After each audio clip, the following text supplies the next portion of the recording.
Well, it's moments like these that make you ask, how can you not be horny about baseball?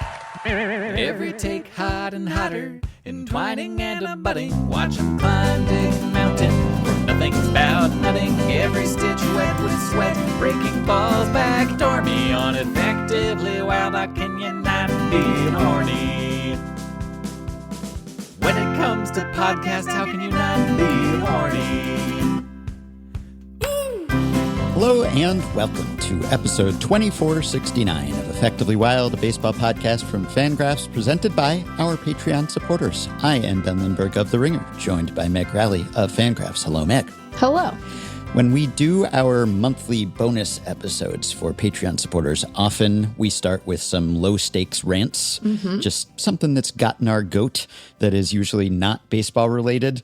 I have one that is baseball-related, so I'll begin with a bit of a low-stakes rant. Okay. And it concerns the percentiles at Baseball Savant, which I like. Everyone likes them.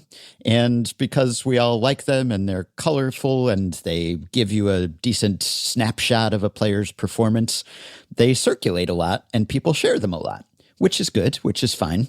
But there's a lot of vague posting that goes on with the Savant percentiles, where people will just screenshot the percentiles and then they will post them somewhere without identifying the player. And I swear I'm not subtweeting or sub-podcasting anyone in particular here. I just see this all the time. And they don't identify the player, and the screenshot itself doesn't identify the player. So people will just post the percentiles and just be like, well, this seems sustainable or something like that. Right. And then I'm always wondering, well, who is that? I cover baseball professionally, but I don't have perfect recall of everyone's Savant percentiles. Sometimes right. I can. Why would you? Yeah. I mean, maybe I could figure it out or from context or something. If it's super extreme, it might be someone recognizable, but there are a lot of players and it's small samples and I'm usually not going to know who it is instinctively. And unless it's a quiz, unless the point is to make people guess, which if it is, fine. If you're just saying guess the player and then it's a little trivia game, okay. But if you're trying to make a point of some sort about that player, then the point doesn't really get made if I don't know who that player is. And so I don't know if it's intentional engagement bait in some cases. If you post on Twitter or Blue Sky or wherever and you just want people to be like, who is that? What are you trying to convey here? But every time I see it, it's like many of the replies are like, who is this? Or just some of the, memes that people post under some vague post. And I don't get it. Just identify who it is so that I can benefit from the wisdom that you are trying to confer upon me. I agree, especially in the early going of the season, which isn't, isn't to say that you're necessarily going to end up with a percentile distribution that looks all that different from what comes in at the end. But it's just like, it's not a lot of games or batted ball events or whatever, Some players might have a percentile fingerprint, so they kind of look distinctive year in and year out, but usually not. Most people aren't spending that much time perusing the percentiles that they're immediately going to recognize someone. So I put the blame partly on Savant, just in the sense that the percentile itself does not have any identifying information about the player, because the way the Savant page is laid out, they have the player's name and biographical details and everything on the left. Right. And then there's the column with the percentile rankings on the right. And so maybe a quick fix would be to put some identifying information also in the percentile ranking section of the site. Maybe I'll even recommend that to someone. Just if you just stuck the name on the top of that part of the site too, underneath 2026 MLB percentile rankings, maybe this would spare me a lot of the uncertainty or ignorance of not knowing who that is. Because as it is, you would have to either do a big unseemly screenshot to get and then people are going to rag on you for not cropping correctly. Yep. And then you'll have to say, well, I was just trying to get the name and team in there. And that would be much appreciated. But then it would be a big screenshot and kind of unwieldy. So maybe the blame can go around. Maybe if they just stuck the player's last name or something on there, then that would help and would remedy some of the vague posting. So I like the percentiles as much as the next person. I'm not saying don't share the percentiles, but if you do, then I hope that you exercise proper percentile sharing protocol and you tell me who this is or what I am supposed to take away from this post. You want there to be an etiquette to the posting. Yeah. Now, I do think that it can be kind of fun if everyone knows that it's what you're going for to ask people to guess. Yes, absolutely. Because some of them are quite funny. They can be very interesting, engaging. Yes. But you're right. It can be a little flummoxing at times, I think. If the point is to keep us in the dark so that we can all learn together, then fine. But if the point isn't to do that, and that's just what's happening unintentionally, then don't do that. Yeah, think about your audience and what they may or may not know. Anyway, that's my little rant, my little percentiles plea to start this podcast. So we talked a lot about the Mets last time. There's only so much more we can say. We're recording on Wednesday afternoon before Wednesday's game. So for all we know, by the time people are hearing this, the Mets torture will be at an end, at least temporarily. But it is not as of now.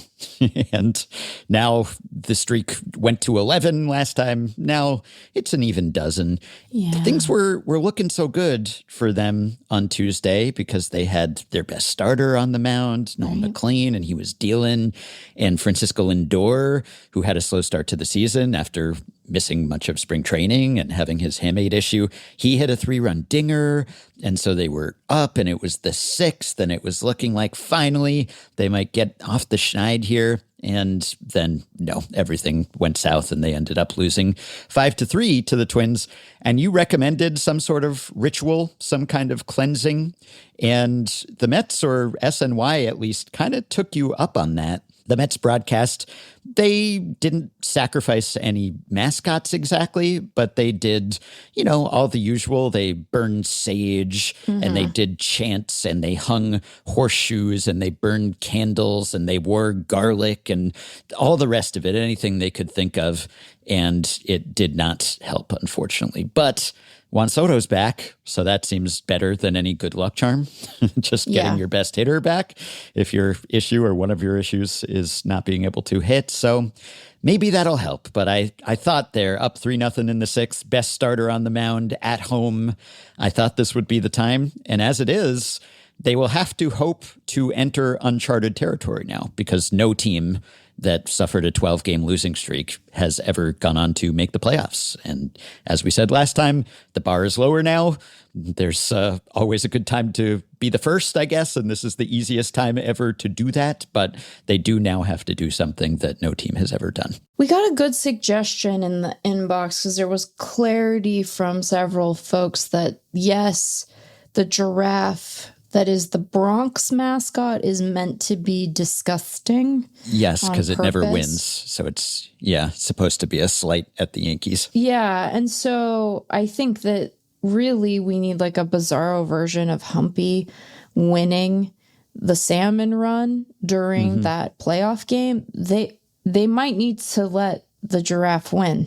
Yeah, it could be. What harm could it do to try?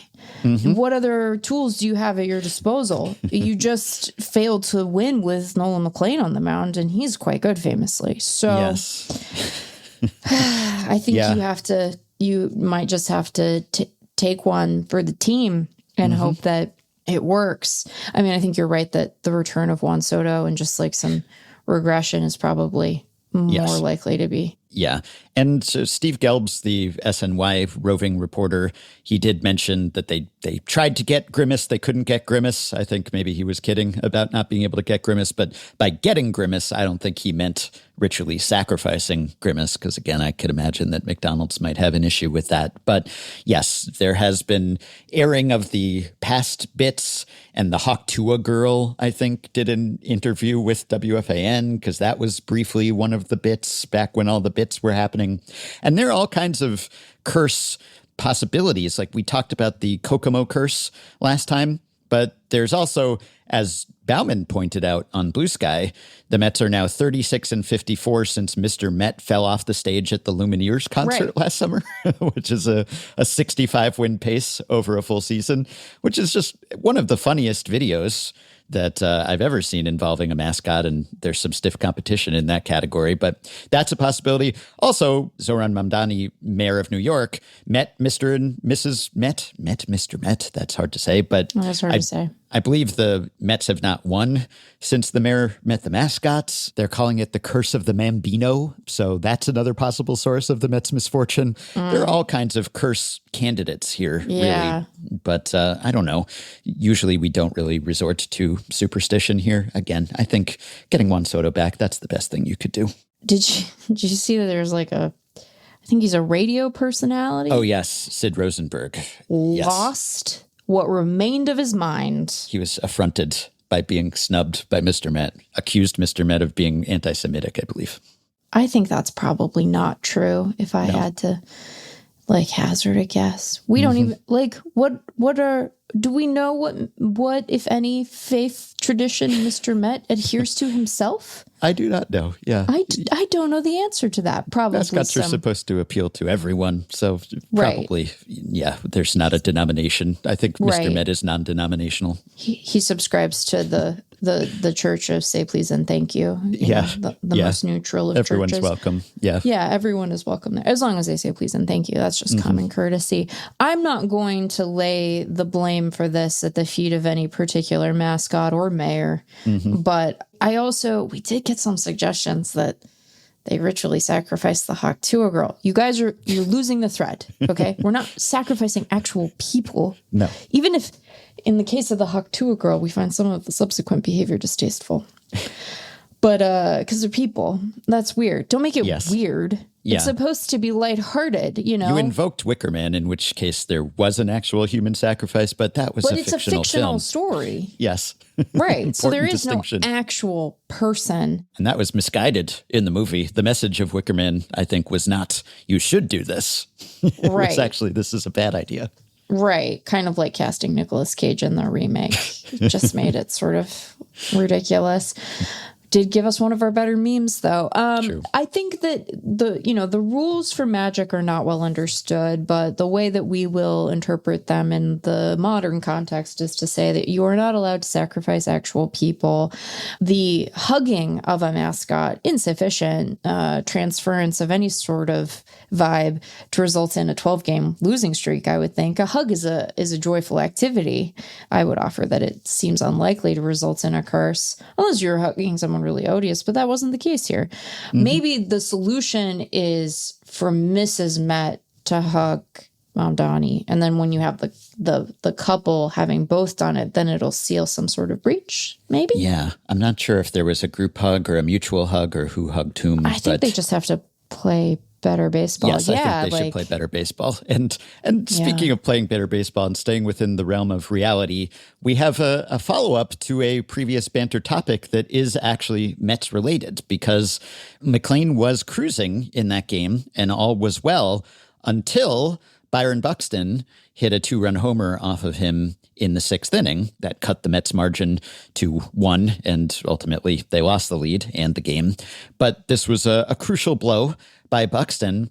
And as a couple of listeners notified us, Michael and Philip, Ron Darling said something that invoked a comment of his that we discussed 2 episodes ago. So when Darling was in the booth with Oral Hershiser and Joe Buck on the ESPN Mets-Dodgers broadcast last Wednesday, Tobias Myers got hit by a line drive, and he didn't so much as flinch, and he didn't show any sign of pain. And Darling was talking about how you have to have a stiff upper lip as a pitcher. You don't want to let the batter see that you hurt them. And so you have to keep all that pain bottled up inside in a very masculine, macho way so as not to show any sign of weakness. And we played that clip and we talked about this and how would we handle this. And then we had a follow-up last time by Alex Vigderman, who told us about the rates at which pitchers show pain when they get hit by batted balls compared to batters getting hit by foul balls or hit by pitches. And we learned that pitchers get checked on much more often for seemingly the same or even a lower severity of injury than batters do when they get impacted by a ball. And I was making the case that they shouldn't fake it, that we all know you're a human being and you feel pain and you get hit by a hardliner. That's going to sting. Yeah. And why not acknowledge that? And why not be open about it? And if anything, it shows more confidence that you're acknowledging that you are human and you have frailties, and yet you are soldiering on anyway. So this is sort of the sequel to that conversation. I guess the same theme from Darling, the theme being just never let them see you flinch at all. So in this case, McLean was pitching to Buxton and he threw a couple pitches inside to him. And after one of the pitches in this plate appearance that was inside, he sort of did a my bad gesture. And on the very next pitch, Buxton hit the home run. So let's play a little clip of Darling after the fact as they were showing the replays discussing this. So just a little thing that happened there before Buxton, okay? So the pitch prior almost hit Buxton. A lot of the pitches have been inside the entire game. They were teammates at the WBC. McLean said, looked at Buxton, they had met eyes, said, my bad, shouldn't do that. You know what happens to a hitter when he hears that? 100% the next pitch is not going to be inside. It's going to be away. He's a smart hitter, and he took advantage of it. I know what McLean's doing. That's being a good citizen. You don't need to do that out there. You lose a little bit of competitive advantage. I get it, though. That's all part of growing and learning. And so the pitch is in. My bad. You never want to do that. Okay, so I thought this was really interesting because when we talked about Darling's comment last week, one of the cases that I brought up was hitting a batter with a pitch. And I said, it sort of disturbs me in a way when pitchers don't check on the batter, if they don't say my bad or just express some sympathy or look apologetic if they hurt someone, even though it goes with the territory and it's just an institutional occupational hazard and everyone understands what they're getting into. Still seemed like it would be a nice courtesy to just say, oops, or I didn't mean to do that or something. And as you noted with the getting hit by a batted ball, maybe pitchers don't want to show any sign of weakness. And it's not broadcasting that to a batter, but it's to their own team and it's to their own manager and coaching staff. And hey, you don't have to pull me here. I'm okay. But in this case, hitting someone, I always think it's very endearing and humanizing when a pitcher just lowers the facade a little bit and doesn't look like a baseball Terminator robot, but is just like, oh, I'm expressing some concern for you, a fellow human being. And this is sort of in that vein, but a little bit different. He didn't actually hit Buxton, but the interesting thing is the suggestion that by showing that weakness to Buxton, who, as Darling noted, was a former teammate of McLean's in the WBC, he actually showed an exploitable weakness because Buxton then concluded, oh, he's apologizing to me for coming inside. That means he's not going to come inside again. Therefore, I can sit on an outside pitch. And then he did, and he hit it for a 2-run homer. So that's kind of a fascinating little window into player psychology. And we'll never know whether that's really the case. I guess if Buxton were asked about it, it'd be interesting to see what he would say. Yeah. But that's plausible, at least. I would allow that Darling might have a point here. When I heard this, I was sort of two minds about it because on the one hand, Nolan McLean has such a wildly diverse arsenal, and he throws so many different pitches in so many different circumstances to hitters of either handedness, and, there are patterns and he's not doing everything everywhere all at once or anything like that, but he has a lot of options to keep guys guessing. So on the one hand, that makes me feel skeptical of this as an explanation because it's like, well, surely maybe that's true in a general sense, but maybe McLean is like a bad example of it. But maybe it's the only possible explanation for you having an instinct to sit on anything that he's throwing, right? Like it is hard to sit anything with McLean just because of how robust his arsenal is. So I don't know what to make of that. It does seem gameable as an instinct also, right? Like you could lull a almost hit batter into a false sense of security. Oh, this nice guy, he'd never go back in there again. And then you would go, bust him inside again. Yeah. And maybe you can only do that, a certain number of times before the book is out. But, you could do it a couple of times. I also think that when you have a pre-existing relationship like McLean and Buxton do, if you're Byron Buxton and one of his pitches is coming way inside and you think it's going to hit you, like, you're within your rights to be annoyed by that, even if you were chummy with him in the course of the WBC. But also, wouldn't your instinct, if you have a positive pre-existing dynamic with him, to assume he wasn't trying to get me? His pitches just move so much. That's the other thing. It's like, Ben wrote about McLean for us today, and we have, as part of the FanGraphs lab, our new paired pitches tool, right? Where you can pick a pitch and have it sort of be an anchor pitch for the rest of the arsenal, and assume, like, if he was trying to throw his other pitches using that as an anchor and sort of that initial starting point, where would they all land? It's impossible. It's not impossible, but it's very challenging to get two of McLean's pitches in the zone at the same time, just given how much everything is moving relative to everything else, even compared to guys with very diverse arsenals that have stuff that move a good amount. He is an outlier in a lot of really appreciable ways. And so if I'm Buxton, my first reaction might be like, hey, watch out there. And then, but I wouldn't attribute malice, even if he hadn't said, hey, my bad. Yeah. It is a fascinating little insight. I guess maybe if you do the, hey, I'm sorry, and then you get right back in there, maybe then the guy's like, wow, I thought Nolan McLean was cool, but actually he's kind of an ass. Yeah. Going right back in there. But there's beta. Yeah. plenty of precedent for guys getting hit in one plate appearance, and then the next time they're up, pitcher just goes right back to that spot, because then they're nervous that they're going to get plunked there again, right? Yeah, it is a fascinating kind of back and forth. It does seem gameable. I will just express a general skepticism that all of these strategic considerations are being brought to bear in any given moment simultaneously, because I think, like, pitching's really hard and you're probably just, like, worried about that. But maybe he thought, I'll give him something different to look at, because he just saw one of those. And then it turned out to be the wrong thing.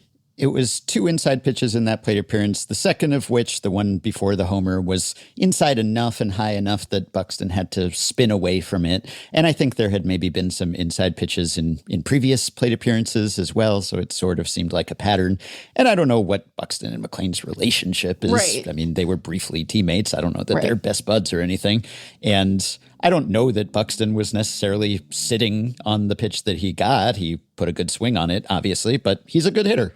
So maybe that would have happened anyway. And also, it wasn't a particularly good pitch. In fact, I was going back, I watched the broadcast, this part of it. And when they did the first replay of the pitch, I think it was Darling was saying he couldn't even really identify what it was. He was like, I guess it's a cutter, but it sort of looked like a sweeper. Whatever it was, it didn't really do what it was supposed to do. So it just wasn't a good pitch, period. And Darling didn't call this either. He said it after the fact, after the homer. Right. I might have put even more credence in it if he had, because I think he noticed McLean's gesture in the moment and then wanted to go back to it, but he didn't pre-register that this would be bad, maybe. And also, I think the interesting thing about this is that going hard in and then soft away, that's classic pitching. I mean, that's an old adage. In fact, Other Ben blogged about that not too long ago. He did a post about who has done best at going hard in and then soft away. So that's kind of standard pitching. If you come inside, then maybe you want to change the location for the next pitch. And so it's not so much the location that was the mistake, but potentially telegraphing the location. And so you would have to ask McLean, did he intentionally stay away from Buxton because he had come inside and then apologized? Did Buxton conclude that that was going to be the case? I wouldn't rule out that something like that with an experienced smart hitter could happen. And this is also different from what I was saying on the pod last week. I was talking specifically about hitting a guy So if you hit someone and then apologize, well, the plate appearance is over. Right. So yeah. he's on first base. Yeah. It's not actionable information that he could maybe leverage in the following pitch. Maybe in a subsequent plate appearance, he might say, oh, he hit me last time and he apologized. Maybe he'll be less likely to buzz me this time or something. But by then, innings have gone by. Who knows if there's actual carryover.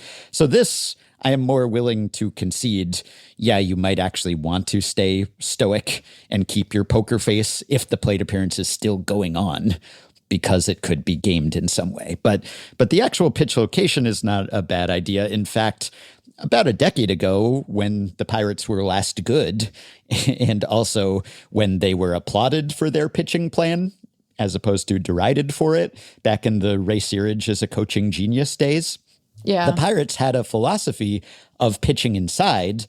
And I wrote about this a bit, and I know Travis Sawchik wrote about this, just the idea that if you pitch inside, then you can get more grounders, which was their whole game plan back then, because guys will be wary and they won't be like leaning out over the plate. And so if you change the location, they'll be back on their heels or something. They'll be more likely to get a grounder.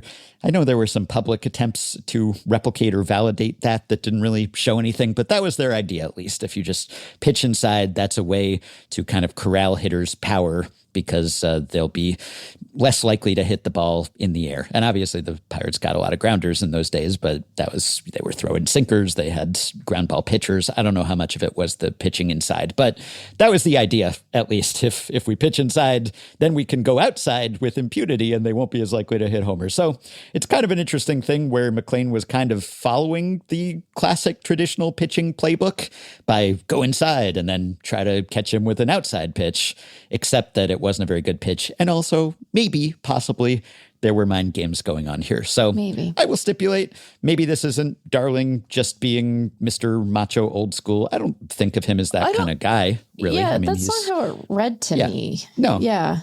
If anything, it's sort of a cerebral, obviously, just the way that people always mention that Craig Breslow went to Yale. People always mention that so did Ron Darling, which doesn't mean he's a brain genius necessarily, but I think he thinks deeply about these things, and I don't mind him in general. And this is exactly the kind of insight that you want from a former player in the booth too. Just like, take me down there. And it's something that Keith Hernandez is good at on Mets broadcast. He's out right now, but the combination of those two guys and Gary Cohen, I mean, it's the best for any number of reasons, partly the comic relief and the tangents, but also because those guys really think about the game and are able to convey what players are thinking even decades after they played. So this is the kind of insight I'm there for with ex-players in the booth, and then we can weigh how much credence to give it. But I kind of buy it to an extent. So I will stipulate that mid-plate appearance, if you don't actually hit a guy, maybe you don't really need to apologize as much, because if you didn't hit him, well, it wasn't unavoidable, obviously. So maybe there's a little less to apologize for, even if there's repeat pitches inside. Yeah, and I think in the vast majority of circumstances, even when a guy does end up getting plunked, there is not intent behind that, which doesn't mean that if you plunk a guy and he's got an ouchie because of you, that you shouldn't say, hey, my bad, sorry about that, hope you're okay. You can do unintentional harm, it applies in any number of contexts, right? But I do think that the vibe of the plate appearance really does impact how you feel about it. I see Nolan McLean pitching in a way that I would describe as intense, and it's definitely aggressive in that he will go right at you, but he's not he doesn't seem like a jerk up there. And also, my default assumption, if I'm the Twins, is like, this club isn't trying to put guys on base. This club is really trying to avoid that. We're all trying to avoid that when we're on the mound. I mean, not you and I, because we're not up there very often, but you don't want to give up base runners no matter how things have been going for you lately, but particularly when they've been going this bad. Yes. When things are this grim. Look, It's April 22nd, and we're already contemplating ritual sacrifice. So I can only imagine how it feels to be in that clubhouse right now. I feel like it would feel pretty bad. And especially because you had such high expectations coming in, and the early part of the season went well for the Mets. You know, that first week, they were flying high. They were looking good. You know? They had Juan Soto, so everything will be better now that he's back. Yeah. Yeah. Not that there has to be intent for you to apologize. We all apologize for unintentional slights, or, you bump into someone you didn't mean to, but you still just reflexively say, I'm sorry. So you don't have to be headhunting to apologize. You could, one gets away from you and it hits someone, you could still say, oops, my bad. It was your bad because it was a mistake. So something to keep in mind. And maybe the Mets, until morale improves and until their record improves, maybe they can avoid saying my bad on the mound, because they've just been so bad that it speaks for itself. Yeah, it's been kind of shocking, candidly. Yeah. Speaking of pitching and pitching decisions, I was looking at just some team level changes in pitch type usage and results so far this year. And I feel like you could kind of guess so there are 3 teams that have dramatically reduced their four-seam fastball usage so far this season relative to last season. And I hate putting you on the spot, but it's basically because of a change in regime, I think. If you had to guess a team that might be approaching pitching differently this year than the Nationals. The Washington Nationals. Yes, the Nationals have gone from 40.4% four-seamer usage last year to 29.4% so far this year. So that's an 11 percentage point decrease. Would you care to hazard a guess about any other team that might have mixed things up this season? Is one the Colorado Rockies? It is, in fact, the Colorado Rockies, who went from 39.5% last year to 28.3%. So that's an 11.2 percentage point decrease. So that tracks 2 of the 3 biggest decreases. And it's kind of funny that this is how you would identify a more progressive front office philosophy, is just fewer fastballs, but that's where we are these days. And in large part, maybe because of the Rockies and Nats decreases, four-seamer usage league-wide is down a couple of percentage points this season, and it's been down year after year for a while now. And we've talked about that. Even though the four-seamers are getting faster, teams are throwing fewer of them. And it turns out that the bendy stuff is quite hard to hit also. And they're throwing that harder too. So there are a few more sinkers. The sinkers making a partial comeback. There are a few more change-ups. But the Rockies and the Nats are driving this. The third team that I would not have guessed, and so I won't make you guess it, is the Rays. The Rays actually have the biggest drop-off. They've gone from 36.3%, so they were a little lower than the Rockies and the Nats, to 24.1%. So that's a difference of 12.2 percentage points. They've basically slashed a third off of their four-seamer usage. And pitch type philosophy, it's not entirely driven by here's what our approach to pitching is mandated top down. Obviously, It's going to depend on personnel and who's healthy and what do these guys throw and everything. But that sort of surprised me, just because my default assumption is that the Rays are at the vanguard of whatever the new age philosophy in baseball is.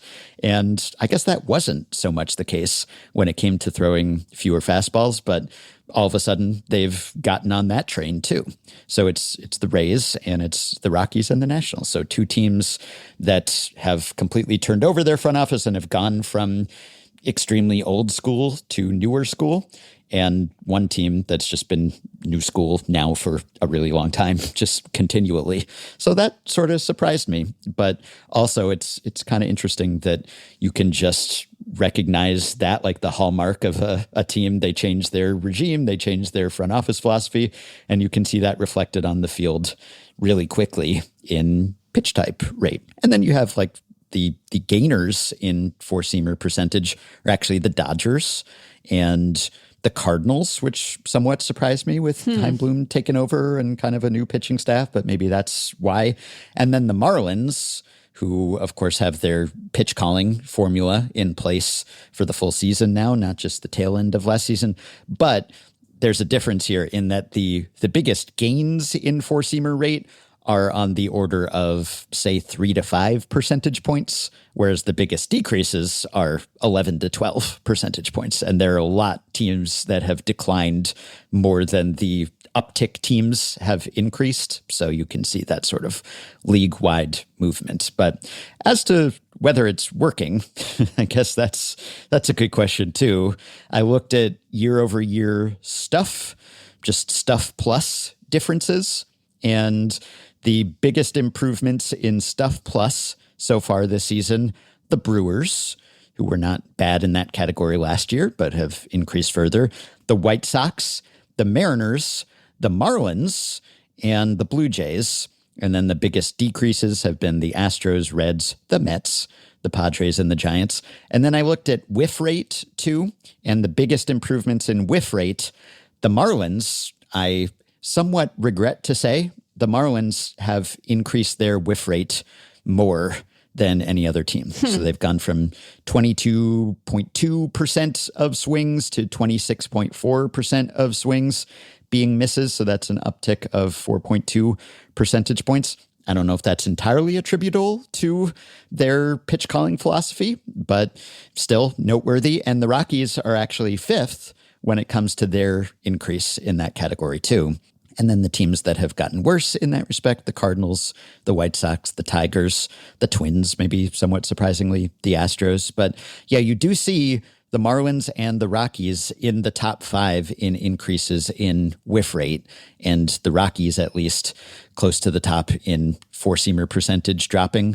So that's maybe two different things, kind of the high-level pitch type philosophy. Here's the type of pitches we want to emphasize versus here's what we want you to throw on this particular pitch, or at least what we recommend that you throw. Right. But based on that, at least you can see real changes. And maybe if you squint, you can see real improvements potentially too with the Marlins and the Rockies. And that wouldn't surprise me because, again, I don't question the efficacy of the pitch calling from the dugout. I just don't care for it. And so, but the fact that it seems to be working will probably only reinforce other teams' efforts to get on board with that movement.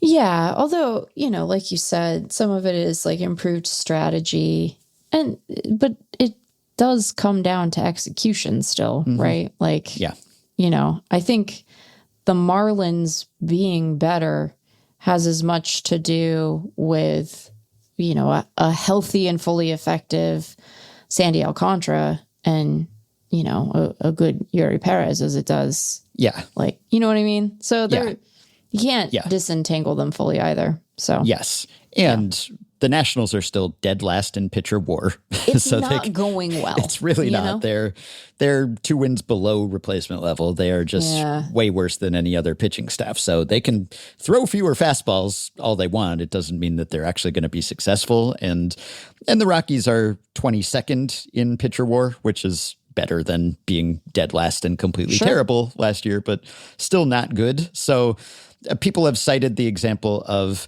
Antonio Sensatella, who had to do something different because he just wasn't very effective. And so he has changed up his pitch mix, and he's been much more effective in the early going. Granted, he's pitching exclusively out of the bullpen for the first time, so that certainly has something to do with it. He's throwing harder, presumably because of that.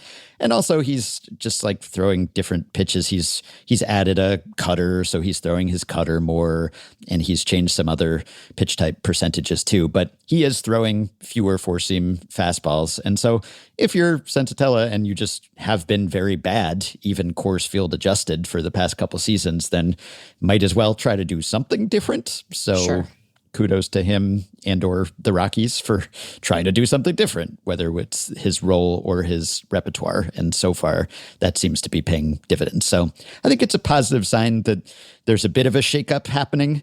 Whether that shakeup will actually lead to great results in the short term is somewhat more dubious, but at least it's different, and different is good if you're the Rockies and the Nationals. Yeah. Different is, well, maybe more good for some teams than others, but also, it's a process. Like, this stuff is gonna take a while. And you noted that there's like a push and pull between how dogmatic about sort of an upper level strategy approach to pitching teams can be, and the personnel that they have. Yeah. Is your personnel suited to embrace that philosophy? Is your personnel effective using different and other means, right? Because that can be true too. I think that, there's been sort of a pendulum swing around this at various points in the last couple of years, where there have been organizations that have been like, hey, you can either do what we tell you or you can get lost. And sometimes that works well for them for a while. And then sometimes like they have a guy who could be good if they would just let him do his own thing or do a version of his own thing. So it's push and pull, Yeah.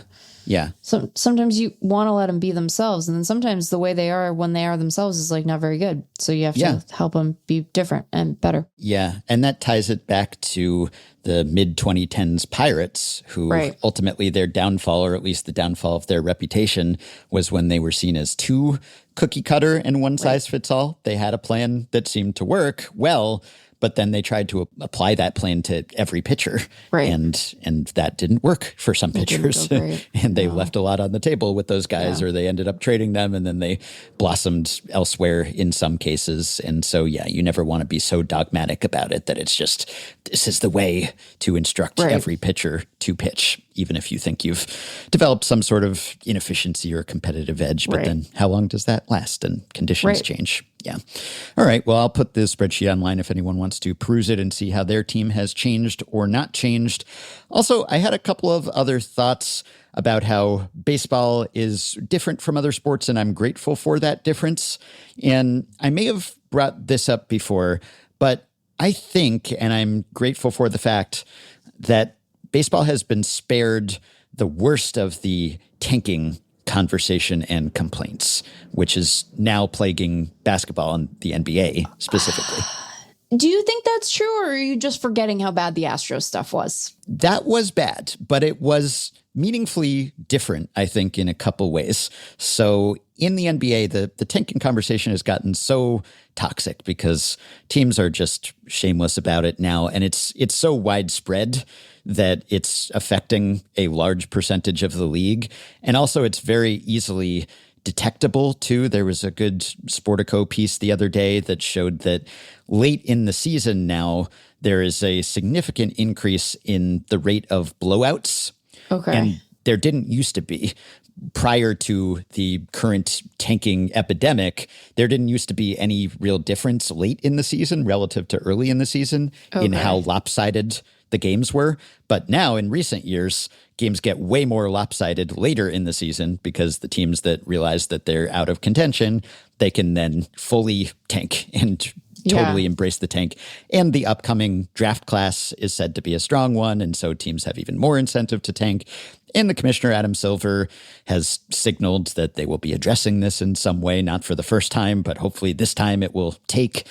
I tend to favor the gold plan or some variation of the gold plan, which has been used in the Professional Women's Hockey League. It was proposed, 15 years or so ago by this guy named Adam Gold. And it's basically just that after a team is eliminated from playoff contention, then you earn draft ranking points for wins and overtime losses after that.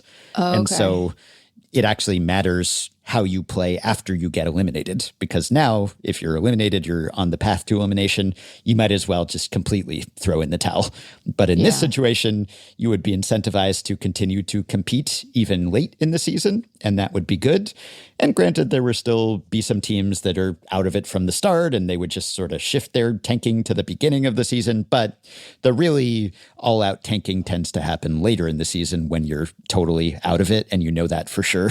Because there are always going to be teams that hope that they will be in it at the start of the season, or at least have to make a show of competing, and then ultimately they can really just totally toss it in. Right. So, yes, this has been an issue in MLB, absolutely. And for a while there, we were hearing a ton about tanking. But I think it was meaningfully different tanking. It was a different type of tanking because in MLB, and I don't know that this necessarily makes it better or worse, but there's the type of tanking where you just decide that your team's going to be bad for a while. And hopefully you're doing that in order to engineer some sort of resurgence afterward. You're just, we're going to tear it down and we're going to build from the ground up and we're going to have high draft picks and we're going to cut payroll now and we're going to trade our veteran guys for a bunch of prospects and we'll stockpile them. And then a few years down the road, we'll be good again. And there were absolutely teams that took that to an extreme and made themselves unwatchable for years. But I would suggest that there were fewer teams at any one time doing that wholeheartedly, and that maybe the success rate, because there were fewer teams doing it, was higher. Because say what you will about the Cubs or the Astros, it kind of worked in their case. I mean, they've emerged at the other end of it. They won championships. They got good again. And there were other teams, you could lump the Orioles in there. They at least got good again. And so it's hard to distinguish between intentional tanking with a purpose and just being bad accidentally because you're just not good at your job of running a contending baseball team. But certainly under a previous CBA, when I think there was less disincentive to do it at least, and there were fewer teams considering it, the teams that did wholeheartedly embrace that, they did it and they were terrible and they were unwatchable for years, and there are real costs to that. And I'm not condoning it and saying that that's good. I think there's a case to be made that it's worthwhile if you're good at it and if it's ultimately successful, and maybe even a large percentage of your fans would sign up for that. You never know, of course, if it's going to pan out. But if it does, I think fans might sign up for the bargain. I don't know if it's a Faustian bargain, but the bargain of being truly terrible for a few years and then getting really good again, as opposed to just kind of hanging around and being mediocre and nominally competing, but never actually getting good. So there's that type of tanking that's kind of a long-term tanking. But then there's the game level tanking, which is just, we're not going to play our good guys. And that's rampant in the NBA. And of course, there's load management and all the rest. But a lot of it is just like, we're not playing our good players because we're out of it now. And in some cases, there are even disputes between the teams and the players. Like Giannis has been upset at the Bucks because he's like, I can play. And they're like, no, you can't. They just don't want him to play. And so sometimes even they're at loggerheads. I don't think we had that in MLB, or at least not to any great extent, where like seemingly healthy, available players would just be benched so that the team could lose. And I think that might actually be worse and more demoralizing, because it's just like, if you have good players and you're not playing them, then you're so obviously transparently shooting yourself in the foot, and also kind of like giving the middle finger to your fans who are buying tickets and showing up expecting to see some superstar, and then they're just on the bench because you just don't want to win. I think that's even more of an affront. And I don't think we had that ever to a great degree in baseball. So I think we were spared at least one type of tanking. I think that's right. I would say, though, and I don't know if I know enough about the NBA to say what I'm about to, but I'm going to anyway, because it's a podcast. We're supposed to talk about stuff. I'm sure that the load management piece of it is related to the desire to tank. It's a convenient excuse to not play your best guys.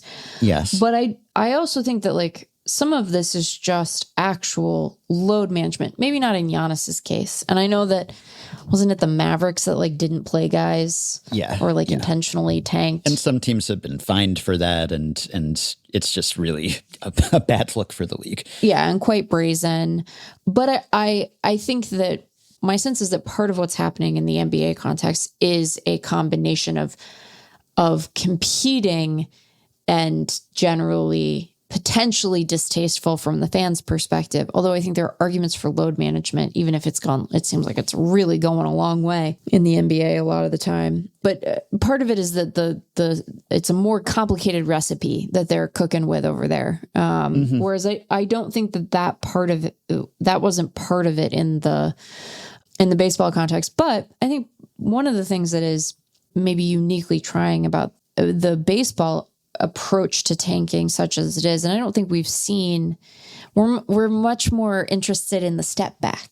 That's the fashion now, is the step back, the reset. This isn't tanking. This isn't gonna, and what they mean by that is this isn't the Astros, right? This isn't gonna be the hard tank. We are aiming to win fewer than 100 games if we can manage it kind of approach to roster construction, to stripping everything down. This is a reset, which suggests that it's temporary. And I think that is a more fashionable approach, because the length of the MLB season really wears on fans. And I'm not saying we should make it shorter, but when you're a tanking team and you're saying, look, we're trying to build for the future, right? And you throw all these euphemisms at fans, and then you're like, and also we still have to play 162 games though. That's a grind, man. Like that is a rough, that's a challenging value proposition to put to your fan base and be like, it'll be worth it. Maybe. I mean, an example of a team that didn't do as dramatic of a tank and rebuild, but certainly was like, engaged in a version of it, and it's no accident considering how much Astros DNA is in the Orioles front office, but is the Orioles. And I don't know, man, like, I don't know why I'm calling you man so much. I'm like, talk radio or something. Maybe it's because this is a topic that lends itself to that medium. But I think that if you put it to Orioles fans, was that stretch of mediocrity and sometimes just downright badness, was that worth it for what you have now? I think you'd get mixed opinions on that. I think that the answers would really span the gamut, because sure, they've gotten back to the postseason for a minute, but then where have they gotten themselves? Not very far. I think the answer would have been different a couple of years ago. Sure. And then it is incumbent on you, as we have talked about umpteen times in the Orioles case, if you are going to be terrible and not spend any money for several years and put your fans through that, then you have to reward them. Yeah, you got to deliver. And also the players on the other end of that. You have to sign your guys to extensions. You have to spend liberally in the free agent market. They haven't done that, and so they've sort of stalled. So yeah, if we've seen the best of this Orioles core, and I'm not saying that we have necessarily, but that has at least entered the realm of possibility, whereas it seemed like this is a team that's on the rise and the sky's the limit. And then, perhaps they have plateaued or stagnated or gone backwards. So I think you have to deliver on the other end of it, and not everyone can. And, you do need to be mindful of just how long a bad time you're asking them to sit through. Now, that's not to say that the NBA season is short, but the part of it that seems to last the longest is the playoffs. Well, yeah, that's true. Yeah, the NBA season being so long, that's where some of the load management comes in, because it's just the nature of the sport. You don't need as many games to tell which teams are good, because there are just so many more possessions in every given game. And so the true talent shows out much more quickly. And that's where a lot of the load management comes. You're just saving guys for the actually important games in the playoffs. And so they've instituted various measures to try to curtail the load management, whether you have to play 65 games to qualify for end of season awards, or they're just limits on how often you can sit certain guys in the absence of some clear, demonstrable injury. So they have cracked down and to some extent police that, which then comes with its own unintended consequences. But I think the difference, or a few differences, there's some structural differences that lend themselves to that type of tanking in the NBA that MLB is sort of inoculated against. One, if you get a top draftee in the NBA, then they're going to be a superstar for you soon, in theory. And so, I snapped like this. Yes. And so you are motivated to tank because you might get a franchise cornerstone who's not going to be several years away and riding the bus in the minors. And I know players in MLB are promoted more quickly than they used to be, but still you're waiting a while and the hit rate isn't going to be as high. And in the NBA, if you're using a top draft pick on someone who's just starring in college, then you're pretty confident that they're going to be playing on your roster as soon as next season and they're going to be good.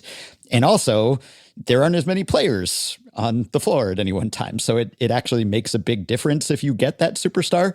Right. You can get a superstar in MLB and it won't necessarily change your franchise's fortunes that much. You need several of those guys to pan out to get good. And that really has a multiplicative effect because that enters into the tanking too, where in the NBA, if you decide to sit your superstar, that's going to materially affect your odds in that game and also the entertainment value for your fans.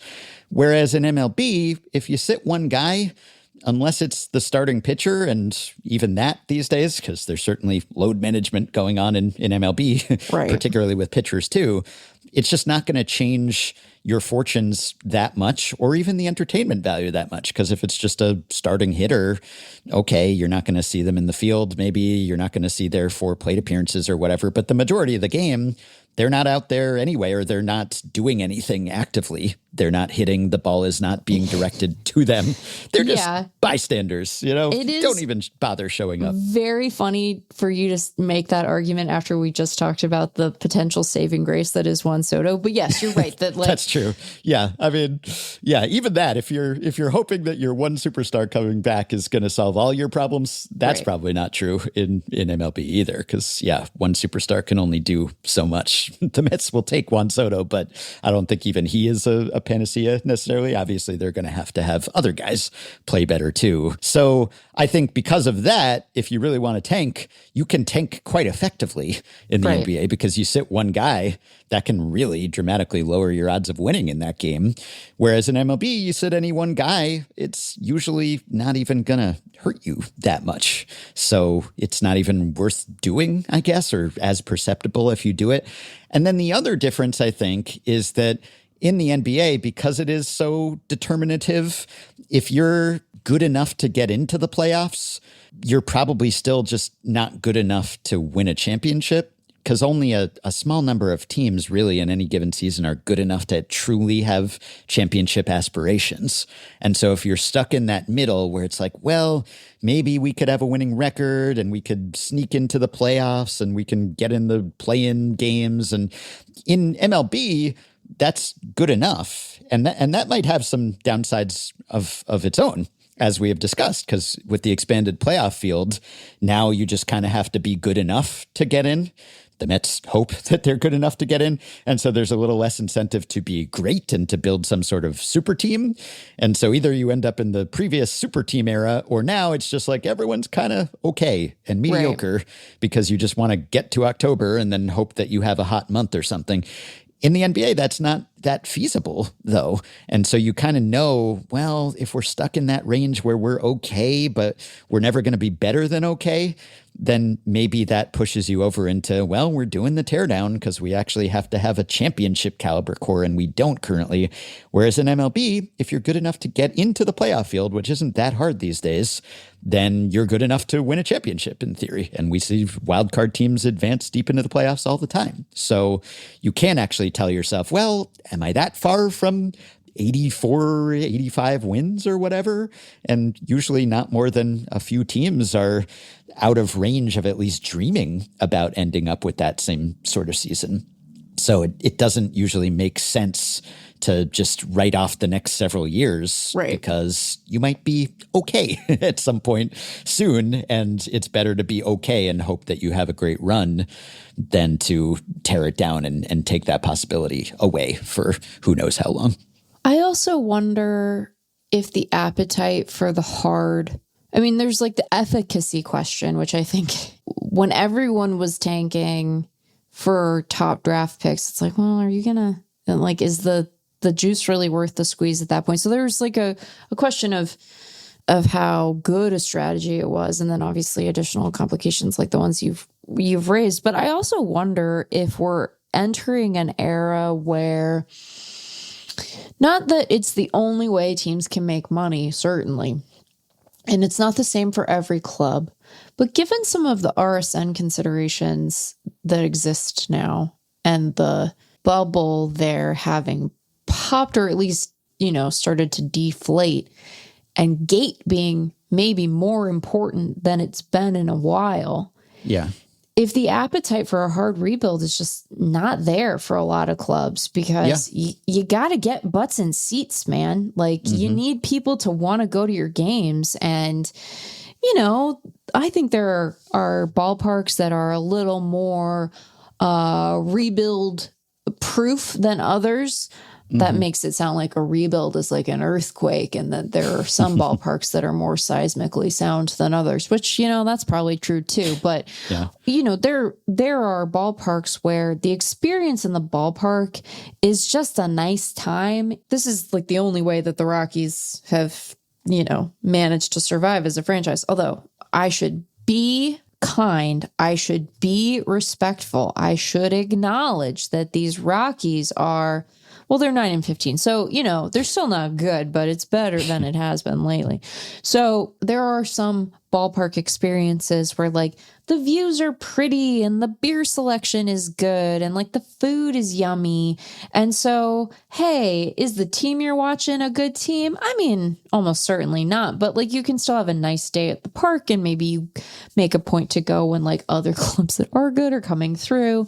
But that's not true for every team. And so I think that as much as the expansion of the playoff field takes the pressure off the need to build like a really knockdown, drag out, great club, I also think that like the tolerance for the real cellar dwellers is gonna maybe be lower, because you gotta entice people to come to the ballpark.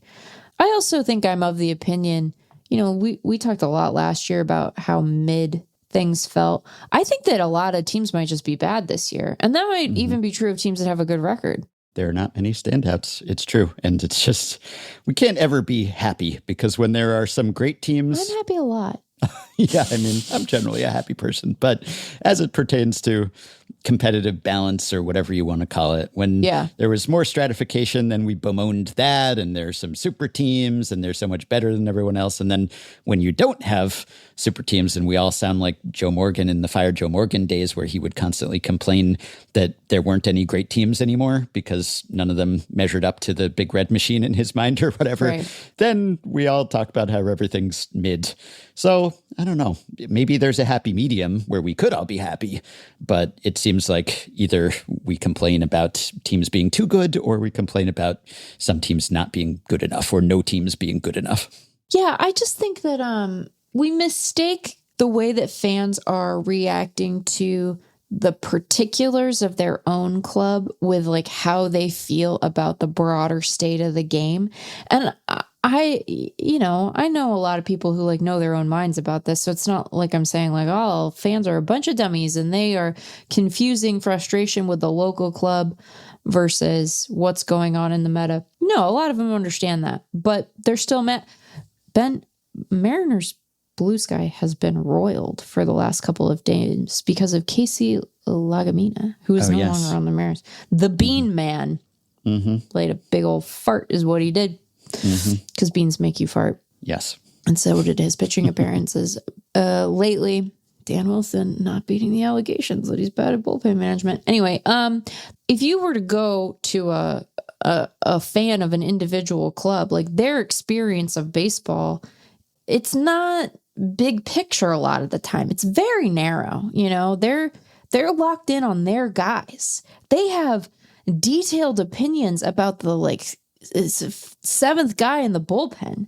You're not convincing them of anything by saying, well, generally, the state of competitive balance is good and the game's in a healthy place. Like they might be aware of that from an intellectual perspective. It might inform like how they feel about renewing MLB TV.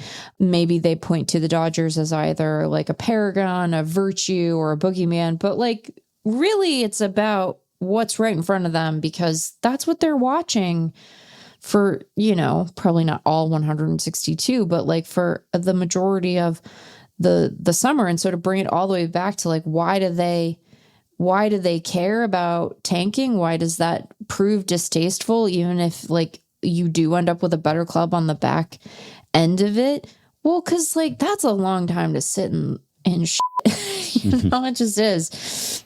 And so you got to watch out for that. You don't want people to feel like they're sitting in shit all summer. That sounds bad. Yeah. And there's certainly a problem in baseball, which we've talked about plenty, of owners not spending or not trying as hard as they can to compete, which I think is different from tanking, but maybe that's semantics. Ultimately it's anti-competitive either way. So in baseball, we don't talk about tanking so much anymore, but we certainly talk about the Dodgers and spending, and then we talk about and bemoan owners that don't spend and then just pocket the revenue sharing money and are content not to compete. And as you said, maybe that behavior will be a little less widespread if teams are dependent on actually attracting fans to the park and providing a good product for people to subscribe to or whatever. But that has been a pervasive issue. And maybe that's just baseball's cross to bear, and it's a little bit different from the NBA one. But ultimately, I guess both are about not trying to win at all times, just in different ways. Yeah, I do think that if you are genuinely employing a strategy of, look, we have a lot of spots on the roster that we need to upgrade. We need to strip down the big league roster to the studs in an effort to get guys who we think will be part of the next competitive core. We're going to do that hard rebuild. And then on the back end of it, we're going to have good team controllable talent. And then we will spend money beyond those guys to make the club better. Is that a fun fan experience in the intervening years? It's not. And I think that like some of the best teams in the league find ways to strike the balance between long-term sustainability and short-term performance. But I do think that that is a fundamentally different compact you're making with your fan base than, well, you have enough money to try to win 86 games. And that's how much you have, and not a dollar more. That's a different contract that you're entering into with your fan base. And then maybe you have a smart and capable front office, and they're really good at developing guys, and they draft well, and they pull dudes out of unexpected places in trade. And like, wow, you have a roster that can compete. But like, you as the owner, when you say you have enough payroll for 86, anything above and beyond that is like the grit and acumen and determination of your staff. You're telling your fans that you expect different from yourself, and they are allowed to expect differently from you. And I think that's a different bargain, which isn't to say that either of them are good, but they are, I do think, importantly different from one another. I cannot speak to the bargains they make in the NBA. I am under the understanding that sometimes you circumvent the cap with no-show sponsorship deals, and then I get to listen to really compelling podcast material about it for like a year. That's one thing I know about the NBA. It is funny that in that conversation about the Clippers and Kawhi, we never ask, well, should they be a capped league to begin with? We don't ask that question. We should ask that question more, Pablo. Yeah. Yeah. I wonder whether MLB owners are grateful that Pablo has not turned his attention to them quite as often as he has to other sports and other leagues. I guess we should be grateful for that. Or maybe not. Maybe there's wrongdoing that we wish he would expose. Who knows? I mean, if he wants to take a look at the international free agent market on the amateur side, I say go forth and do, Pablo. Yeah, that might be too obviously corrupt for him to tackle, because we don't even need him to find out. We all know already, but no one seems to do anything about it. Anyway, Regis High School's own Pablo Torre. Always welcome on the podcast. So not to praise Dan Wilson's bullpen management, because I would never. But since you brought it up, that made me think of one other thing. For one thing, you pay much closer attention to Dan Wilson's bullpen management than I do. One could argue too much. That specific game that everyone was mad at him because he used the Bean Man. Legumina. And it was Monday. They lost 6-4, and Legumina gave up 3 runs in the 8th.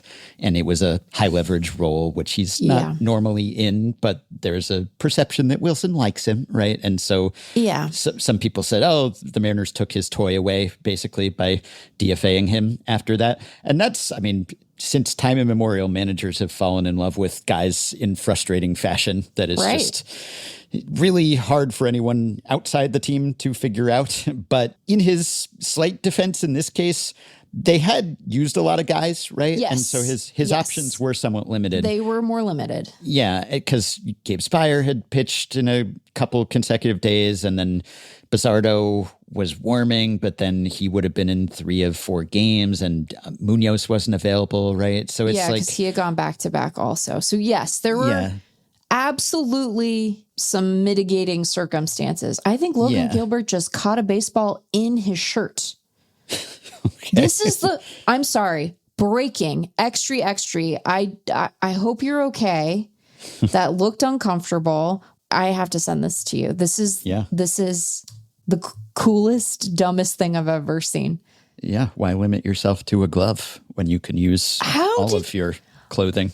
How did the fabric allow for that to happen? And hey, he's defying Ron Darling because it looks like this hurt a little bit. He's like, it sure did look like it hurt a little bit. Oof. Yeah. He's showing visible signs of pain. So we will see if he suffers for that. But yeah, nice catch. Whether it was intentional, I don't know. But just use the whole body. Use your jersey. Why not? Anyway. And they're already down 2 runs. Okay. The larger global point that I wanted to make about that was just that teams are often kind of handcuffing managers in this situation, and maybe managers are doing it to themselves too, just because of the way that they use or don't use pitchers now.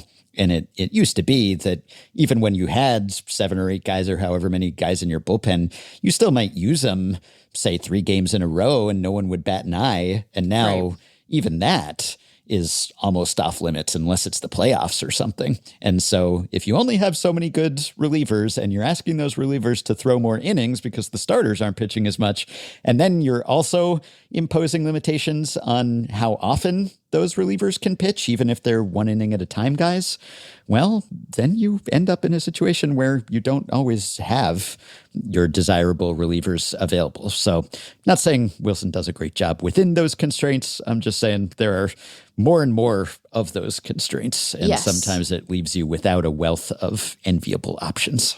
I want to make clear that my default position on managers and reliever usage is that managers are in possession of much more information about the availability of any given guy on his staff than we are.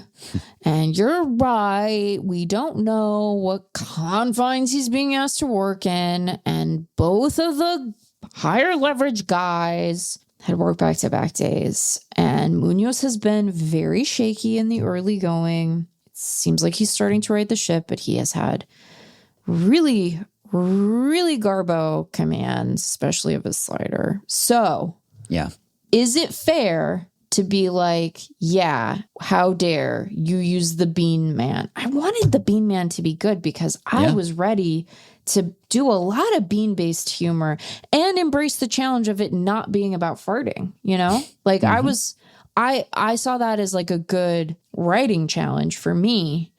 I'm like, look, what other bean jokes do you got? Because it can't be about the toots, you know? The toots, that's too obvious. And then the toots were obvious, you know, in a way. So I think you're right that we should be cognizant of the current constraints that modern managers find themselves in. You know, they're tied up with a ball of string. But then, Ben, what happens is Dan Wilson sometimes takes that ball of string that he signed up with and ties a bunch of knots in it. And you're like, well, are you helping yourself there, Dan? You know, did you get yourself out of your fix or did you make your fix worse? That's sort of the question that we have to ask sometimes with Dan Wilson. Relievers writ large have still been worse than starters on the whole this season, which is weird.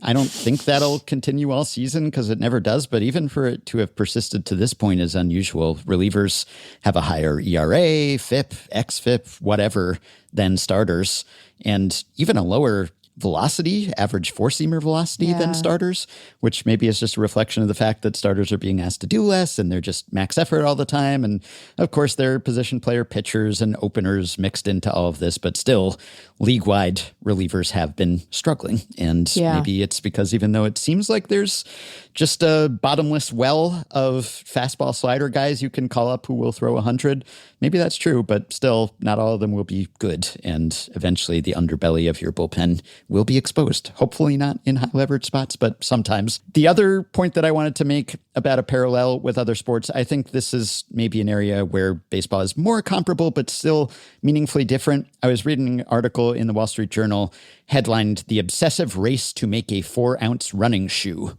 And it's all about how the edges now in track are often equipment related. And so, for example, there was a study that showed that elite runners wearing shoes 3.5 ounces lighter than normal could run a marathon about 57 seconds faster. Wow. And that's a big margin when you're elite and super competitive. Yeah. Yeah, that's a bigger difference than I would have thought.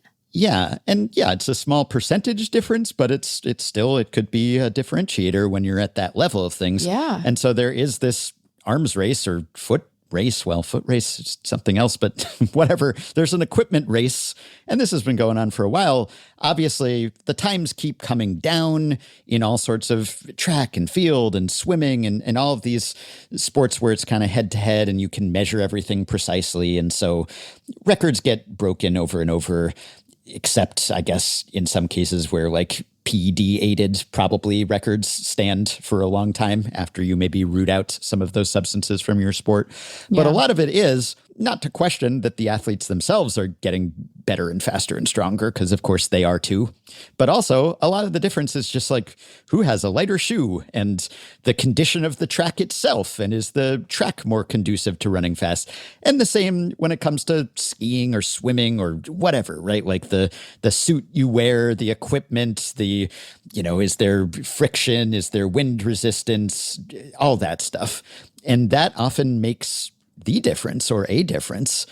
And we're sort of spared that to an extent in MLB. The nice thing about it is that in those sports, you can often clearly track and document, people are better now than they used to be. And so it's harder to do the back in my day kind of thing when you have strict times that show differences and records keep breaking and falling.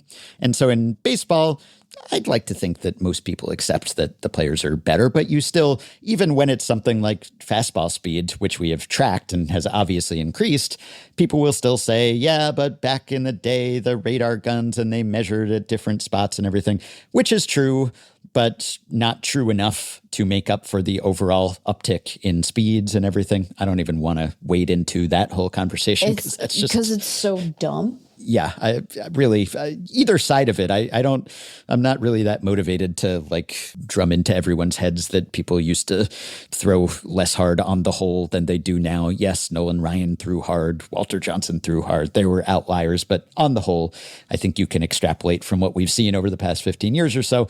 Anyway, there's a lot of misinformation going on, or just ill-informed folks or motivated reasoning happening there.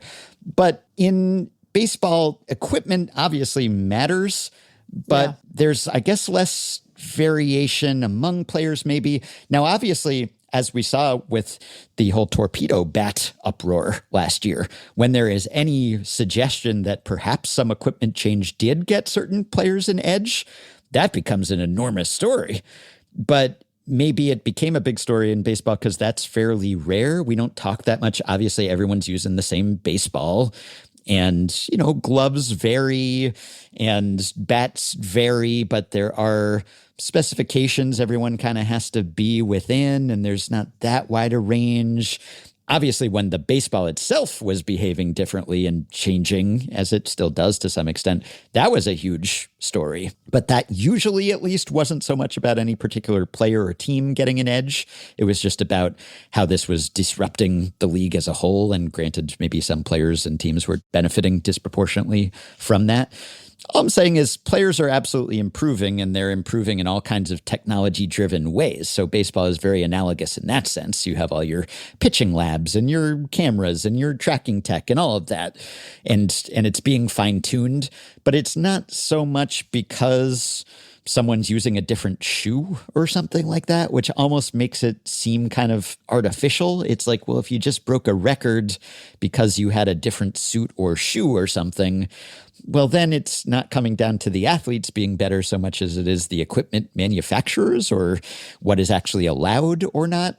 So I guess I'm glad that there's a little less of that in baseball, but there's not none of it. And certainly you could look at gloves being bigger than they were a long time ago, certainly playing a part in fielders being better now. And Richard Hirschberger, our pass blaster extraordinaire, 19th century baseball expert, he has seriously recommended that if you want to get the BABIPs down and make fielders a little worse, then you could make the gloves smaller like they used to be. So there's definitely some of that going on, but it seems like, and there's safety stuff like equipment, catchers' helmets maybe being improved, and we're all for that, of course, but it just seems like the performance differences, the margins, it's not so much because someone is using different personalized equipment, even though there's a little of that with the bats obviously being shaped depending on your proclivities as a hitter and your traits and all that. So yeah, baseball's not immune to that, but it seems like there's a little less emphasis or attention or the perception that, hey, maybe someone won that race or won that game because they were using slightly more optimized precision machined equipment or something. I guess I just hope that that doesn't become even more prevalent in baseball, because I do kind of ultimately want it to come down to the players and the athletes. I'm sort of consistent on that point as opposed to the instruction or the equipment. I think you're right on the equipment score, in part because like the things that would most obviously impact performance are often banned, right? Like you can't cork the bat, right? Yeah. Or like sticky stuff. That was a big story. And then there was a crackdown, and maybe some players or teams were benefiting from that more than others and using different kinds of sticky stuff that was even more not allowed. So yeah. Right. But also, I think you might be underrating the degree to which the notion that we are over-optimized to the point of potential exhaustion is a thing in baseball compared to other sports, right? Oh, yeah. That's true. So yes. I think that you're right that the idea that, like a special kind of cleat is going to make the difference in a guy being fast versus not, like that isn't really part of the sport. But I do think that there is a long tradition of goofing with equipment. Although there are consequences for doing that when you're caught. So, there's push and pull there. And I don't think that like the torpedo bat thing didn't really have legs as it turned out. A lot of it was just like the Brewers were bad at pitching for a series and then everyone kind of calmed down. But we do have to worry about the like optimized to the point of being less entertaining thing. Oh, yeah. Yeah, baseball's borne the brunt of that, if anything. Baseball has had that, which I think is one reason why the rules changes in MLB have been aggressive and fairly effective of late. Yes. And that's why I sometimes hear NBA fans saying, if only our league could be more like Major League Baseball, which is still just strange to hear. But the idea that, some things were optimized, they became less spectator friendly, and then the league decides that it has to step in to correct some of those things. But yeah, you're right. Baseball has not been spared that at all. If anything, it was at the forefront of let's optimize the heck out of the game in ways that might make you better at baseball, but might not be as fun for fans. Yeah. Also, just wanted to share a PSA from a listener, John Joyce, who has created a tool to enable Effectively Wild listeners to meet up in Meet Space, which Meg hates when I say. I don't like meet space. To meet up, not IRL, because we're in real life right now too, but in person, in the ballpark, in the flesh. And I'm always heartened when Effectively Wild listeners meet up at a ballpark and go to a game and send us pictures or whatever and have a grand old time together and combat various loneliness epidemics. So if you're into that, John has created a website where you can register and signal your willingness and interest in a meetup. And you can just enter your info and you can just say where you live and a little bit of information, not too much information, but whatever you're comfortable, just like first name, last initial. You could even make that up if you want. And you just say where you are in the US or Canada and how far you're willing to travel. And then John will collate the responses and he has it so that he can see what teams are in the area, not just MLB, but indie ball, minor leagues, etc. And people could maybe meet up and go to a game. So it's just a tool to help people meet up with each other at a game in their area if they care to. So I will share a link to that on the show page, and it'll prompt you for a password when you go to this site, just to keep the riffraff out, just to keep people from wandering in off the internet. But the password is just EW2026, and I will put that on the show page as well. And if you're interested in finding like-minded listeners who are more or less neighbors of yours and just going to a game at some point, then you can do that. And John says that he will delete all the information at the end of this season, and hopefully something good will come of that. If so, please let us know if you're able to find other listeners in your area to go to a game and have fun. In meat space. In meat space, exactly. And I will end with a couple stat blasts. They'll take a data set sorted by something like ERA minus or OBS plus, and then they'll tease out some interesting tidbit, discuss it at length, and analyze it for us in amazing ways. Here's today's Stat Blast.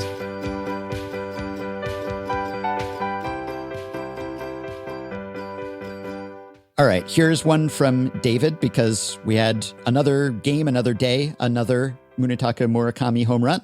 Yes. He hit a home run in his fourth straight game on Tuesday. And David says Murakami hit his ninth home run on Tuesday, which coincided with the White Sox's ninth win of the season. I'm told this puts him on pace for 66 homers for the season. And if so, I'm curious, a player can't possibly have hit more home runs than their team won in a single season, right? If they have, wow. Yes, indeed, that would be wow-worthy. If not, can we find out how late into the season a player has accomplished this? If Murakami gets his 10th homer before the White Sox win their 10th game, how remarkable would that be historically? And Michael Mountain, frequent Stat Blast correspondent, has answered that one for us. It has never happened in a full season, no. So yeah, that would be worth a wow. But 37 players in the Retrosheet era, 1910 to present, have hit their 10th homer of the season before their team's 10th win. The closest to doing it in a full season was Sammy Sosa in 1999. He hit his 61st home run of the year on September 19th, which was the Cubs' 149th game and their 60th win. So he almost made it. Nobody else has even made it to July on this pace. So the only other guys who have made it past May, Adam Dunn hit 17 homers before the Nationals had 17 wins in 2009. Manny Machado in 2018 had 18 homers before the Orioles had 17 wins. That was June 2nd, June 6th for Dunn. Kent Herbeck in 1982, June 10th, he had 15 homers before the Twins had 14 wins. 2001, Barry Bonds, June 15th, 2001, he had 36 dingers before the Giants had 36 wins.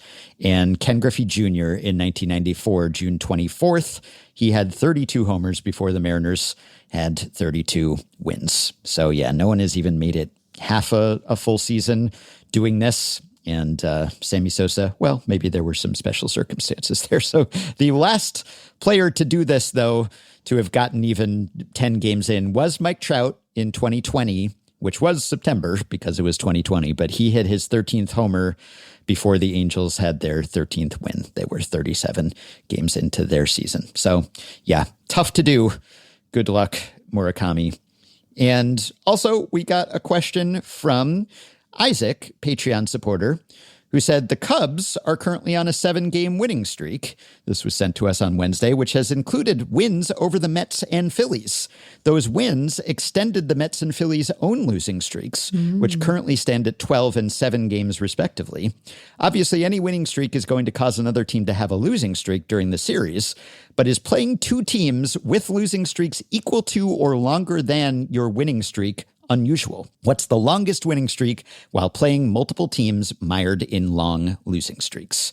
So Michael says, in all the analysis that follows, tie games will not be considered to break either a winning streak or a losing streak. This matches how streaks are described on Baseball Reference. So there's a couple different ways of looking at this. Isaac's question is posed retroactively. The Phillies didn't have a 7-game losing streak when they played the Cubs, but the losing streak that started during the Cubs series has since expanded to become lengthy. Upon initially reading this message, I was more curious about the contemporary situation where two teams that are already in the middle of long streaks begin a series against each other and both streaks continue. I found the 1978 Boston Red Sox, who were on a 5-game winning streak with the Oakland A's coming to town themselves on a 6-game losing streak. The Red Sox won both games to extend their streak to 7 of winning, and then hosted the Mariners, who entered that series on a 8-game losing streak.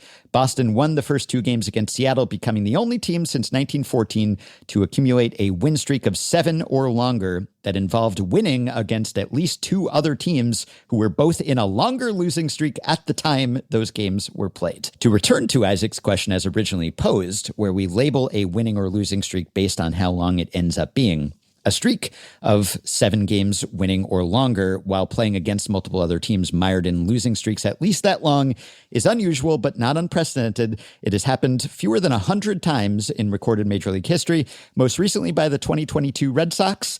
They racked up a 7-game winning streak that included beating the A's and Angels in early June, while those teams were in the middle of what turned out to be 10 and 14-game losing streaks, respectively. The longest such streak is an 11-game winning streak accomplished 3 times. The 1884 Washington Nationals of the Union Association from August 27th to September 12th. That streak included wins over the Baltimore Monumentals, who had had a monumental losing streak of 11 games, and the Kansas City Cowboys, who had lost 15 in a row. Love those Union Association team names. Yeah. Also, the 1914 Brooklyn Dodgers from September 18th to September 26th. Their streak included wins over the Reds, who had lost 19 in a row, and the Pirates, who lost 12 in a row, and the 1927 Pittsburgh Pirates from September 9th to September 17th. That streak included wins over the Phillies, who had a 14-game losing streak, and the Braves, who had a 15-game losing streak. The other point that Isaac didn't explicitly mention, but I think is noteworthy, is that the current Cubs streak is exclusively the result of beating the Mets and Phillies. Yeah, that is a little different. So if your streak comes entirely from extending the streaks of other teams. Yeah. So this will only be true if the streak ends in their next 3 games, but at least for now, that does make it significantly more unusual. The 7-game winning streak or longer, exclusively made up of wins against teams that are in the middle of what turned out to be longer losing streaks, has happened only 21 times in Major League history, only 5 times in the integration era, and only twice in quote-unquote modern baseball by the Sam Miller definition of 1988 to present. The 1992 Mets had a 7-game winning streak from August 24th to August 30th, because the Mets, they did at one time have winning streaks also, against the Giants, who had a 9-game losing streak, and the Reds, who had a 7-game losing streak, and the 2000 Cardinals, who had a 7-game winning streak from September 11th to September 17th against the Pirates, who had a 9-game losing streak, and the Cubs, who had an 8-gamer. And Michael has attached a spreadsheet of those 21 occurrences prior to this season. The longest ever streak of this type is 9 games, which is a record the Cubs can tie this year if they finish the sweep against Philly and then lose their series opener to LA. Of course, they could surpass this record if their winning streak continues, but that would require them to sweep the Dodgers to kick off a long Dodgers losing streak, and the Mets and Phillies would also need to extend their active losing streaks as well, which seems unlikely despite the Mets and Phillies' best efforts of late. And Michael clarifies that the Phillies did, of course, have a 7-game losing streak after their game against the Cubs on Tuesday, April 21st. He meant that they didn't have a lengthy losing streak when the Cubs streak began during the matchup between those two teams the prior week. Okay. Good luck to everyone who's trying to end or snap a losing streak. Yeah. And the last one I'll give you is from Alan, Patreon supporter, who says, I was recently attending the April 19th game in Seattle between the Rangers and Mariners and noticed that the number 6 hitter for the visiting Rangers, Josh Young, wears jersey number 6. The 8th hitter in the lineup, Josh Smith, wears number 8. Finally, the 9-hole hitter that day was catcher Danny Jansen, who wears number 9. It got me thinking, what is the one game that had the most individual uniform numbers of one team's lineup that matched their slot in the batting order that day? 3 out of 9 batters fitting this criteria on a given day doesn't seem all that extraordinary, but considering the fact that most players wear a jersey number that is higher than 9, 1/3 of the lineup equaling their spot in the batting order definitely stuck out to me. So I directed this one to the great Kenny Jacklin at Baseball Reference, because Baseball Reference has uniform number data. And I will have one blanket disclaimer here, which is that Baseball Reference has uniform number data not on a game-by-game basis, but on a seasonal basis, which is usually fine for these purposes. But if, say, a player changed their jersey number mid-season or something, which has happened, then maybe this wouldn't completely pick up on that. But most guys have the same jersey number, at least within a single season. So Kenny did the best he could here. And this is interesting. He says, we've seen 8 matches, but never 9. So it has happened that 8 hitters in the lineup, their batting order spot matched their uniform number, but never 9. And he says, really tough when all the games where there were 8 matches were so long ago that it would rely on a pitcher wearing 9, which was very uncommon in that era. So there were several teams that did this a bunch of times, games with 8 matches. The Washington Senators in 1932 did it 16 times. The Yankees in 1929 did it 7 times. The Yankees in 1930 did it 4 times. And the New York Giants in 1932 did it 3 times. And so Kenny includes an example with many famous names from one of those prolific matching teams, the 1929 Yankees. So, for example, leadoff batter in some games was Earl Coombs, who wore number 1 and was batting number 1. And then Mark Koenig was batting 2 and wore 2. Babe Ruth, famously, batting 3rd, wearing number 3. Lou Gehrig, batting 4th, wearing 4. Bob Musell was batting 5th and wearing 5. Tony Lazzeri was batting 6 and wearing 6. Leo DeRocher was batting 7th and wearing 7. Johnny Grabowski was batting 8th and wearing number 8. And then the guy who ruined it was George Pipgrass, who was pitching and batting 9th, but was wearing uniform number 14. The thing is that this has gotten a lot less common over time, and I guess you would expect that based on that Yankees example, because a lot of the players I just mentioned, Hall of Famers and guys who have their numbers in Monument Park, and the Yankees have retired the number of everyone who's ever played for them. So this can't happen anymore because no one's wearing 3 and 4 and 1 and 6 or whatever for the Yankees anymore. So they're out, basically. So there's a handy table here, which I will include. But basically, if you look at it kind of all time and then in more recent years, so 9 matches has never happened. 8 matches has happened 30 times, but it has not happened at all post-94 wildcard era or even post-61 expansion era. 7 matches has happened 171 times, but that has never happened even in the expansion era. 6 matches has happened 277 times, but that has never happened in the expansion era. So you have to go back. 5 matches has happened 744 times, and that happened 1 time in the expansion era, but not at all in the wildcard era. 4 matches has happened 1,647 times, and that's happened 99 times in the expansion era, but only 20 times in the wildcard era. And then you can keep going. 3 matches, which is the case that prompted the question, that has happened 5,423 times, but 1,168 times in the expansion era and only 338 in the wildcard era. So even that is getting less frequent, and bigger numbers for the 2 matches and 1 matches and 0 matches, obviously. But I will leave that to the listener to look up. I will link to this on the show page. The last team to achieve 4 matches was the 2024 Angels, and they had 3 different combinations involving 6 different players. So Taylor Ward, not Tyler Wade, he was wearing number 3 and was batting 3rd. Joe Adele was wearing 7 and batting 7th. And then Tucker was batting 8th and wearing 8, and Neto was batting 9th and wearing 9, and that happened a couple times. And then there were a couple times with Rengifo, and then a couple times with Cole Calhoun involved, or one time. So it hasn't happened since 2024. I don't know whether that'll turn out to be the last time ever. It's still, I guess, theoretically possible, but quite uncommon. And in 2026, the questioner, Allen, kind of downplayed how remarkable he even thought this was. But 3 matches is actually quite unusual even now. And so the Nationals have done that 7 times this season, with Luis Garcia Jr. batting 2nd and wearing 2, Dalen Lyle batting 4th and wearing 4, CJ Abrams batting 5th and wearing 5. The Cubs have done it twice, with Bregman, Pete Crow Armstrong, and Dansby Swanson, 3, 4, and 7. The Padres have done it twice, with Xander Bogaerts wearing 2, Jackson Merrill wearing 3, and Ramon Laureano wearing 5. And then the Rangers have done it the one time that Allen noticed. And that's it. Only 4 teams have had even 3 matches.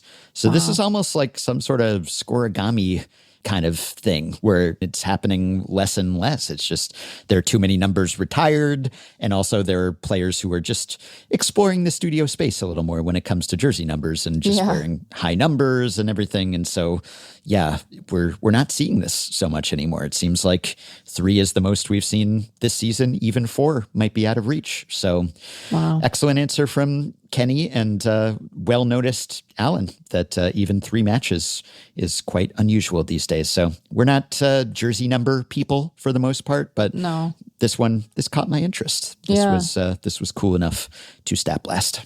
Cool. Well, I come to you now from the slightly less distant past to bring glad tidings to New York. Mets win! Mets win! It was not the most convincing victory. It was a 1-run game, 3-2 over the Twins, despite another Byron Buxton dinger. But they'll take it. They're back in the win column, and now they're just another struggling NL East team. They have the same record as the Phillies, and the Phillies have a long losing streak going. Not quite as long as the Mets one was, but it's still active, and with a worse run differential. So who cares about curses? I don't know that we can say that Juan Soto delivered this victory. He did reach base a couple of times, but didn't directly factor in the scoring. Nonetheless, when Soto's in the lineup, the Mets are a winning team this season. And now Mets fans hope the climb to contention begins. I was reminded while watching the last few innings of that game, which felt kind of like a playoff game, the Mets wanted that win. Marcus Semien has contributed to this slow start with a slow start of his own. And last year when we talked about the Brandon Nimmo-Marcus Semien trade, that was episode 2405, Meg and I believe, differed somewhat on that trade. I was higher on Nimmo, she was higher on Semien. We didn't make a formal bet or prediction or anything.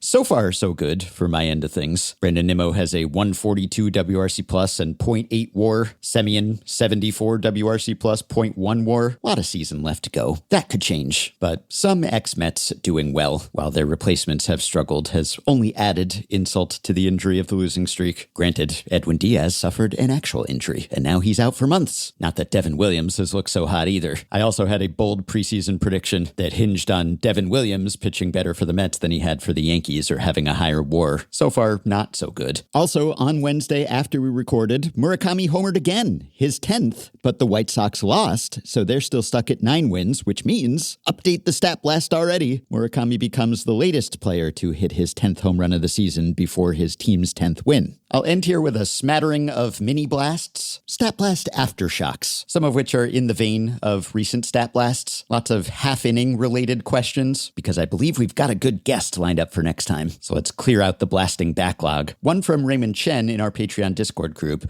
I wonder what's the most runs scored in the top half of an extra inning that was exactly matched or maybe exceeded in the bottom half.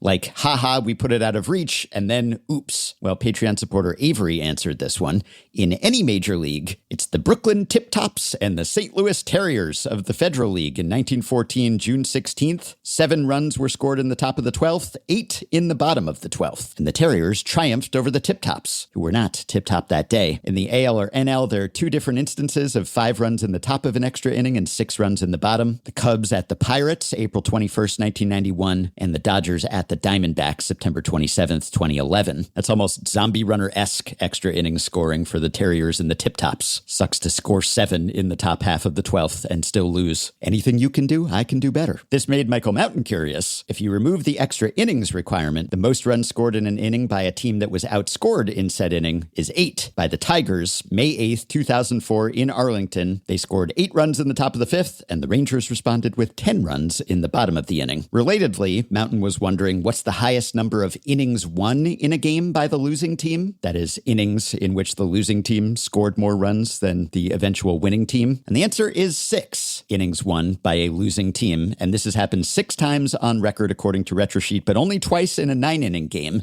And both were at Sportsman's Park in St. Louis. First accomplished by the 1923 Brooklyn Robins against the Cardinals on August 1st, then by the 1934 Cardinals against the Reds on July 6th. And one more innings/scoring related question. This came from Patreon user Small E, prompted by an observation in the Discord group by Skelly, who noticed that the Twins and Reds had scored in alternating half innings for the 5th consecutive inning. Small E wondered, how many 5-4 9-inning games have there been with that checkerboard scoring pattern? And Mountain determined it's never happened. There's only one game in his Retrosheet database that fulfills the checkerboard scoring pattern when you color based on runs scored equals 0 versus runs scored greater than 0. So there's no requirement that the run scoring be identical across all run scoring half innings.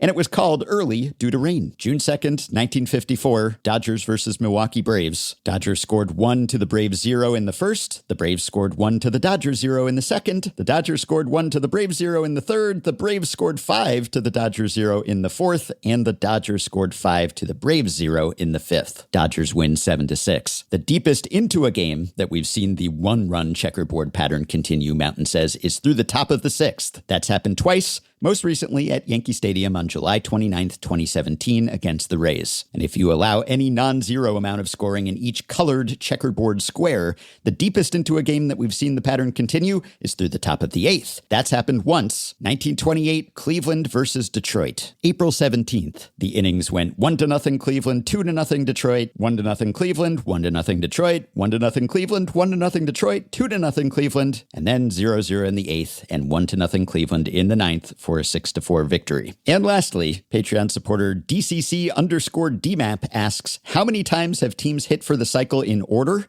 That is, how many times have 4 consecutive players in a batting order hit a single, double, triple, and home run in that order? And Michael Mountain says, 12 times on record, according to Retrosheet. Most recently by the Diamondbacks on July 19th, 2019, Gerard Dyson, Ketel Marte, Eduardo Escobar, and Christian Walker off of Yolis Chacin in the 3rd inning. I would have taken the over on 12 times. I'm sort of surprised that it hasn't happened more often than that. Oh, and you know, last time when Meg mentioned the besuited John Kruk, I said he looked kind of like Chris Farley in the Matt Foley Van Down by the River SNL skit. Well, what I didn't remember, and I was reminded of by Patreon supporter Mulder Batflip, is that Chris Farley actually played John Kruk on Saturday Night Live. Briefly, but I'll play you a clip. This was during a weekend update with Kevin Nealon at the desk, and this was, I believe, the night of Game 6 of the 1993 World Series, when the Blue Jays beat Kruk's Phillies, with Kruk in the lineup, to be clear. I will compress this already short skit.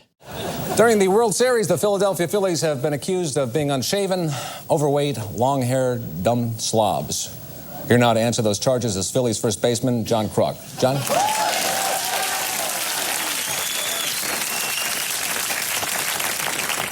Hey, Kevin. I'm glad I'm finally getting a chance to talk about this. John, before you get started, I just have to ask you one more thing. What's up, Chief? What are you doing here? Aren't you supposed to be in Toronto tonight? I knew there was something to do. How'd we do? Toronto won 8-6.